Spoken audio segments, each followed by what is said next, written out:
پہلے تو میں نے مسلمانوں کے اخلاق سنے تھے، اب تو میں نے دیکھ بھی لیے. پر یہ بتا جب 12,000 آیا تھا جان کیوں نہیں چھڑائی؟ تو حضرت چارہ کاٹتے کاٹتے رو پڑے. فرمانے لگے تو نہیں نہ جانتا یہ بیٹیاں سانجھی ہوتی ہیں، پتہ نہیں نا. میرے رسول پاک نے تو حاتم تائی کی بیٹی کے سر پہ کپڑا رکھ کے کہا تھا بیٹیاں برابر ہوتی ہیں. تو یہ نہیں پتا جب اس کی 6 بیٹیوں کی شادی ہوئی ہے میرے اندر روحانیت کتنی بڑی ہے. فرمایا پھر 12,000 آیا ہے تو 2-4 بچیاں پھر گئی ہیں. تجھے نہیں پتا میں اندر سے راضی کتنا ہوں، میں تیری نوکری کرتا رہوں گا، پتہ نہیں اللہ کتنی بیٹیوں کو بیاہ دے گا. اتنا رویا وہ عیسائی کے پیروں میں بیٹھ گیا، کہنے لگا بابا میں نے تیری مخالفت کی ہے پر تیرے قریب آ کے پتہ چلا ہے کہ تو بہت اونچے اخلاق کا مالک ہے، اور اگر تیرا یہ مقام ہے تو تجھے اخلاق سکھانے والے محمد عربی کی شان کتنی ہوگی. ظالم کی بولیے جاتے نہیں لوگ جھوٹے گواہ بن کے. وکیل صاحب کو نہیں پتا ہوتا کہ یہ بندہ مجرم ہے جو میرے پاس آیا. کیا مجرموں کے وکیل نہیں ہوتے؟ بولے تو اس کو پتہ نہیں ہوتا وکیل صاحب کو کہ یہ صاحب مجرم ہے میرے پاس مقدمہ لے کے آئے. اور اگر بے ادبی نہ ہو جائے تو میرا خیال ہے قاضی عدالت کو بھی پتہ ہوتا ہے کہ مجرم کون ہے اور مظلوم. میرے نبی پاک صلی اللہ علیہ وسلم نے اس قدر زیادہ سختی فرمائی اس مسئلے میں. فرمایا جس کو پتا تھا کہ فلاں آدمی ظالم ہے، ظلم کر رہا، پھر وہ ظالم کا گواہ بنا یا اس نے ظالم کی مدد کی، کتنی کی؟ شارحین لکھتے ہیں چاہے اس نے ایک جملہ بول کے کی، چاہے ایک، سارے بولیے، چاہے ایک غریب کو اس نے ظلم کیا تو کہتے ہیں علاج یہ سی، چاہے ایک جملہ بول کے کی. شارحین اس حدیث کی شرح میں لکھتے ہیں ایک جملہ بول کے چاہے مدد کی. جس بندے نے کسی ظالم کی مدد کی کسی مقدمے میں یا کسی صورت میں اور اسے پتا تھا یہ ظالم ہے، میرے نبی پاک صلی اللہ تعالی علیہ وسلم فرماتے ہیں اگر اس نے مدد کی، ابھی ظالم کی بات نہیں ہو رہی، ظالم کے مددگار کی بات ہو رہی، اگر کسی نے ظالم کی مدد کی تو حضور فرماتے ہیں خدا بھی اس سے بری و ذمہ ہے، رسول بھی اس سے بری و ذمہ ہے. سنبھال کے رکھے اپنی نمازیں، قربانیاں، حج، زکوٰۃ سنبھال کے رکھے. اگر ظالموں کا مددگار ہے، الیکشن آ لینے دے، آپ کو نظر آ جائے گا کون کون ظالموں کا مددگار ہے، نظر آ جائے گا. اپنی جیب سے لوگ پیسے دے کے ظالموں کی مدد کریں گے، ان کے فلیکس چھپوائیں گے، بورڈ لگوائیں گے، جیبوں سے پیسے دے کے. ہم نے خود آگ لگائی ہے چمن میں اپنے، بے سبب گردشی ایام کو الزام نہ دو. ہم نے خود نور کا ظلمت سے کیا ہے سودا، کر کے توہین سحر شام کو الزام نہ دو. ظالموں کے مددگار میدان میں آ گئے. یہ چھوٹا لفظ نہیں، میرے حبیب پاک صلی اللہ علیہ وسلم نے فرمایا جو ظالم کا مددگار ہے سن لے جو سجن کے ساتھ کچہری جاتا ہے وہ یاد رکھے، جو دوست کا گواہ بنتا ہے وہ یاد رکھے، جو کہتا ہے میں مانگی گیا تھا، مجھے بلایا گیا تھا قبضہ چھڑانے کے لیے کسی غریب بیوہ کی جائیداد پہ، وہ سن لے تو مدد کر کے نہیں آیا، تو خدا کے ذمے سے نکل گیا ہے. رسول پاک نے فرمایا تیرا میرا تعلق ختم ہو گیا، تو ظالم کا مددگار ہو گیا.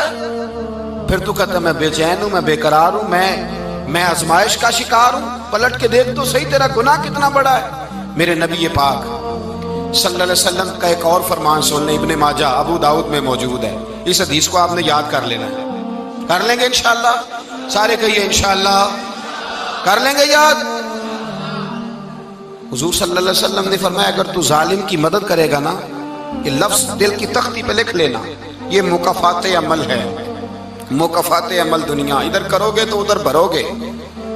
فرمایا اگر تو کسی ظالم کی مدد کرے گا، سن لے حضور کا فرمان ہے، اگر تو ابن ماجہ ابو داؤد سیاہ میں موجود ہے، فرمایا اگر تو کسی ظالم کی مدد کرے گا تو رب تعالیٰ مرنے سے پہلے تیرے اوپر بھی ظالم کو مسلط کر دے گا.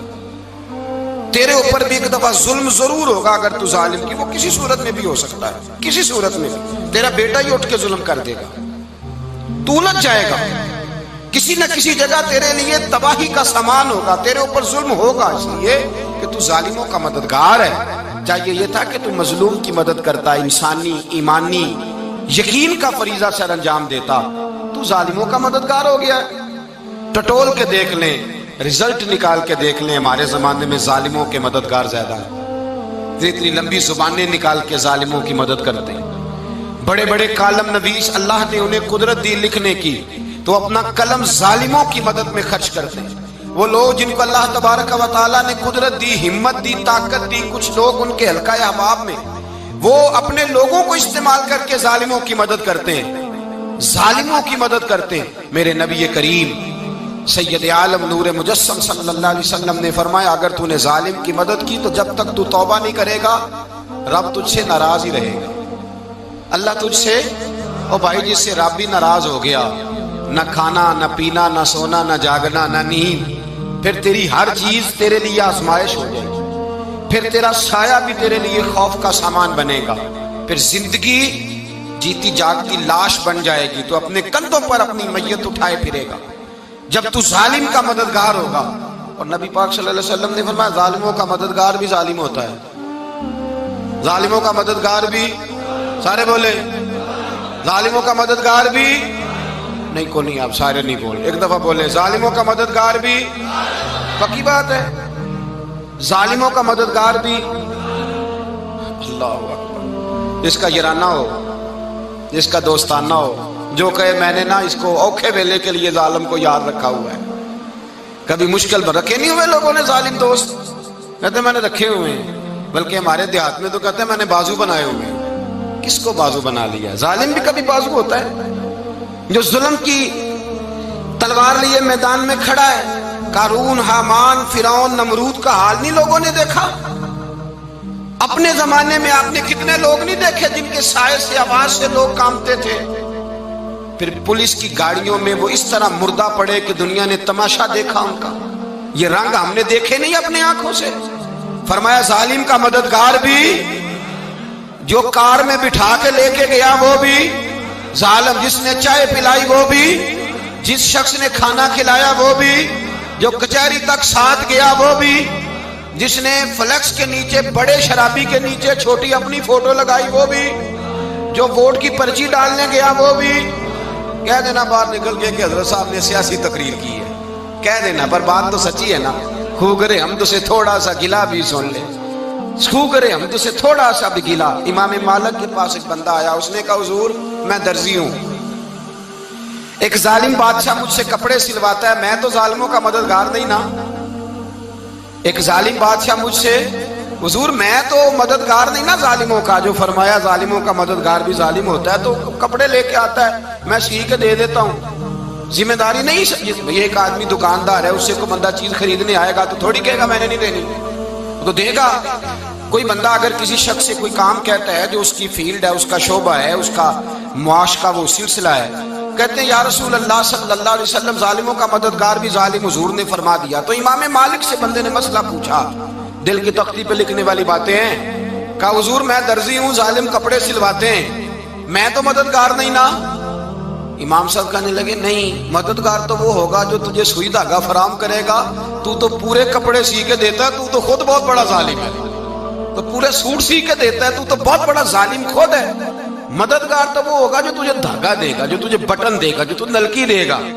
جو ظالم سے اتنی نفرت ظلم کر کے بندہ ہے، یہاں تو ہمارے زمانے میں ہیرو بن جاتے ہیں لوگ، ظالم ہیرو ہے، لوگ اس سے ڈرتے پھرتے ہیں، گھومتے پھرتے ہیں، اور بہت سارے کم مزاج لوگ اس کے پیچھے ہاتھ باندھ کے پھرتے ہیں۔ ظالموں کی مدد کرنا، ظالموں کے ساتھ رہنا، یہ ظلم ہے، ظلم، یہ زیادتی ہے۔ میرے نبی پاک صلی اللہ تعالی علیہ وآلہ وسلم نے ارشاد فرمایا، یاد رکھو رب فرماتا ہے میں مظلوم کی مدد ضرور کروں گا، چاہے جلدی کروں چاہے دیر سے کروں، میں مظلوم کی مدد۔ اور حضور صلی اللہ علیہ وسلم نے فرمایا ہے، حضرت معاذ بن جبل کہتے ہیں حضور نے مجھے یمن کا گورنر بنایا، جب میں جانے لگا نا تو حضور نے بڑی نصیحتیں کی، بخاری میں موجود ہے، فرماتے ہیں جب میں پلٹنے لگا تو میرے رسول نے فرمایا معاذ ایک منٹ ٹھہر جا، ایک بات میری یاد رکھنا، اس کو نہ بھولنا۔ کہا حضور کیا؟ فرمایا دیکھنا کسی پہ ظلم نہ کر بیٹھنا، کہیں تجھ سے زیادتی نہ ہو جائے۔ محبوبہ پھر حضور نے فرمایا سن میرے معاذ، میں تجھے گورنر بنا رہا ہوں، زیادتی نہ کر بیٹھنا۔ یا رسول اللہ صلی اللہ علیہ وسلم کیا ہوتا ہے؟ تو میرے کریم نے فرمایا جب مظلوم دعا کے لیے ہاتھ اٹھاتا ہے تو عرش کا مالک کہتا ہے فرشتوں پیچھے ہٹ جاؤ، عرش کا مالک کہتا ہے فرشتوں پیچھے ہٹ جاؤ۔